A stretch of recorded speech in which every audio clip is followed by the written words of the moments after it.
Smile designing बड़ी commonly हम ये शब्द सुनते हैं कि स्माइल डिज़ाइन कोई करता है या कोई डॉक्टर अपने आप को स्माइल डिज़ाइनर कहते हैं। तो स्माइल में क्या डिज़ाइन किया जाता है, स्माइल डिज़ाइनिंग का मतलब क्या होता है, ये इस वीडियो में मैं डॉक्टर अंकित आपको समझाऊंगा।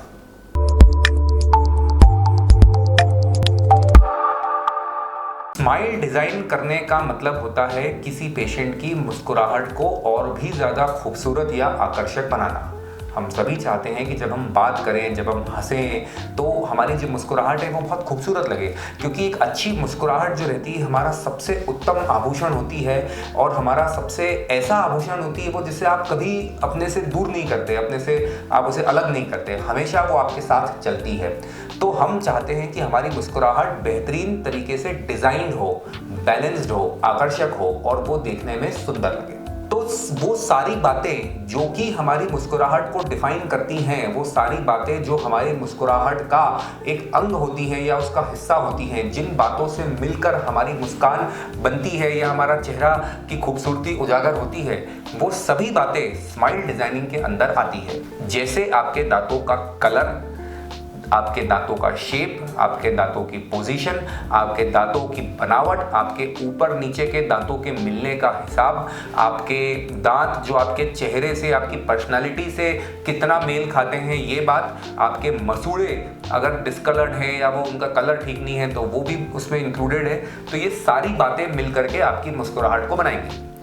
सबसे पहली बात, आपके दांत जो हैं उनका कलर कैसा है। अगर दांत पीले हैं, दांत पे स्टेन्स हैं, दांत किसी तरीके से जो है सुंदर चमकते हुए नहीं दिख रहे हैं, तो वो सबसे बेसिक बात है जो स्माइल डिज़ाइन में हमें एड्रेस करना होगी। आपके दांतों का कलर खूबसूरत, सफ़ेद, सुंदर, चमकता हुआ होना चाहिए। दूसरी बात, आपके दांतों का शेप। अगर दांत जो है वो घिस रहे हैं, टूट रहे हैं या उनका शेप जो है उससे आप संतुष्ट नहीं हैं, तो फिर वो शेप को सुंदर करना भी बहुत ज़रूरी इसमें हो जाता है। तीसरी बात रहती है कि आपके दांतों की पोजीशन। अगर आपके दांत ज़्यादा बाहर की ओर हैं तो जब आप मुस्कुराएंगे तो आपको वो अच्छे नहीं लगेंगे, उतने आकर्षक या सुंदर नहीं लगेंगे, तो आप चाहेंगे कि उन्हें थोड़ा अंदर लिया जाए। अगर ज़्यादा अंदर हैं तो वो भी अच्छे नहीं लगेंगे।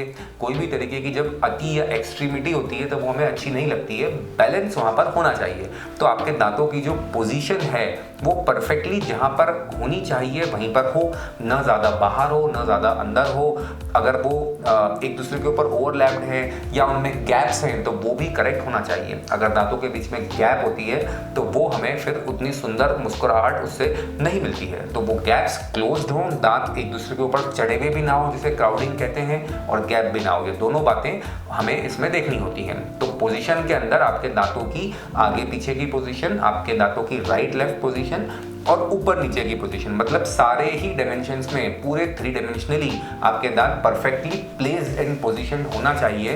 तभी जाके आपको वो मज़ा आएगा जब आप एक सुंदर मुस्कुराहट जिसे कहेंगे।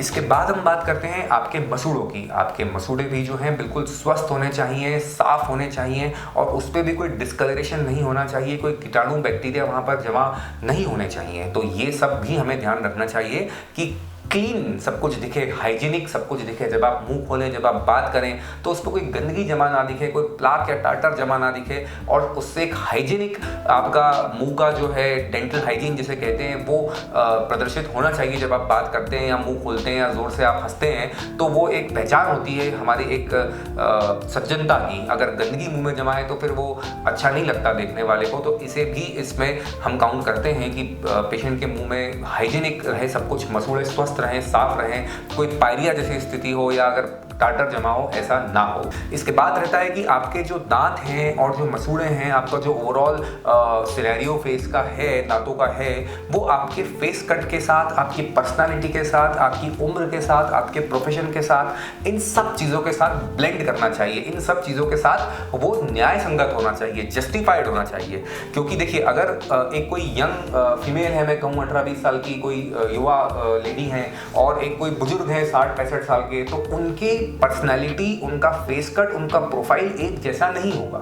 हम ऐसा नहीं बोल सकते कि जो उस दांतों का शेप या पोजीशन या कलर हम यहाँ डिफाइन करेंगे वही वहाँ भी करेंगे। हमें ये देखना होता है कि उस पेशेंट की कितनी उम्र है, उनका क्या प्रोफेशन है, कैसा रहन सहन है, क्या पर्सनैलिटी है, उसके हिसाब से दांतों का कलर, शेप, पोजीशन सब कुछ हमें तय करना पड़ता है कि क्या उन पेशेंट पे अच्छा लगेगा। जैसे कि हम कोई कपड़े खरीदते हैं तो हो सकता है कि जो आप खरीद रहे हो जिस तरीके की शर्ट वो आपके फादर साहब को पसंद ना आए, आपके फादर को, और जो वो पहनना चाह रहे हैं उन्हें तो अच्छा लग रहा है, आप पहनना अच्छा लगे, देखने वाले ये बोले कि उनके लिए वो अच्छा है और आपके लिए ये अच्छा है। जरूरी नहीं कोई कि एक शर्ट उन पे भी अच्छी लग जाएगी, आप पे भी अच्छी लग जाएगी। तो इस तरह से दांतों का भी ये सब मैटर वैसा ही होता है कि हमें उनकी पोजीशन, कलर, शेप, सब कुछ इन सब बातों को देख करके डिसाइड करनी चाहिए। तो ये सारी बातें जब हम एड्रेस करते हैं, दांतों का शेप, दांतों की पोजीशन, दांतों के बीच की गैप्स, दांतों का अलाइनमेंट, ऊपर नीचे के दांत किस तरह से मिल रहे हैं वो, तो इससे फिर एक अच्छी मुस्कुराहट बन करके आती जब इन सब बातों पे काम किया जाता है। काम कैसे किया जाता है? देखिए, दांतों को क्लीन करके किया जाता है, जो मैंने बताया, हाइजीनिक होना चाहिए दांत और मसूड़े।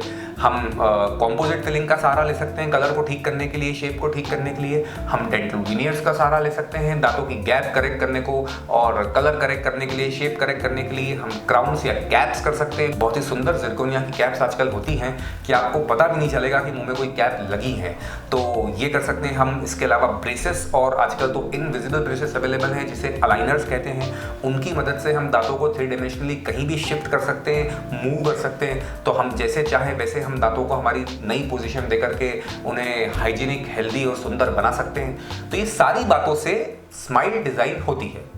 तो मैं उम्मीद करता हूं कि आपको समझ में आया कि स्माइल डिजाइन का मतलब क्या होता है, कैसे आपकी स्माइल को डिजाइन किया जाता है। एक बात और दोस्तों मैं बताना चाहूंगा इसमें कि ये सारी जो डिजाइनिंग है, ये डिजाइनिंग आजकल सॉफ्टवेयर्स पे होती है।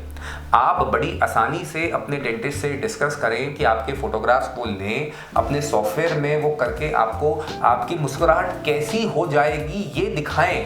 आप पहले से ही ये देख लीजिए कि आपकी मुस्कुराहट ट्रीटमेंट के बाद कैसी हो जाएगी। ये सबसे इंपॉर्टेंट है, क्योंकि देखिए आपको पता होगा कि आपको क्या रिजल्ट मिलने वाला है, तो आपका उस ट्रीटमेंट पर कॉन्फिडेंस रहेगा। आप अपने सवाल, अपनी रिक्वायरमेंट, अपनी मंशा डॉक्टर के आगे रख पाएंगे। तो आप डॉक्टर से ये कहें अपने कि मुझे आप सॉफ्टवेयर पे मेरी स्माइल डिजाइन करके दिखाइए। तो बड़ी टेक्नोलॉजी आजकल तो आगे बढ़ गई है। बहुत अच्छा इस टेक्नोलॉजी का सहारा डेंटिस्ट्री में भी है कि हम डिजिटली पेशेंट को ये सब कुछ करके सॉफ्टवेयर पे, कंप्यूटर पे दिखा सकते हैं। आप ट्रीटमेंट शुरू होने के पहले अपना रिजल्ट कंप्यूटर में देख सकते हैं, अपने डॉक्टर से डिस्कस करके कि क्या आपको इससे मिलने वाला है। इससे जुड़े अगर और भी कोई सवाल आपके जहन में हो तो बेशक हमसे पूछिए, हमें लिख भेजिए। आपकी मुस्कुराहट को बेहतर डिजाइन करके हमें खुशी होगी। धन्यवाद।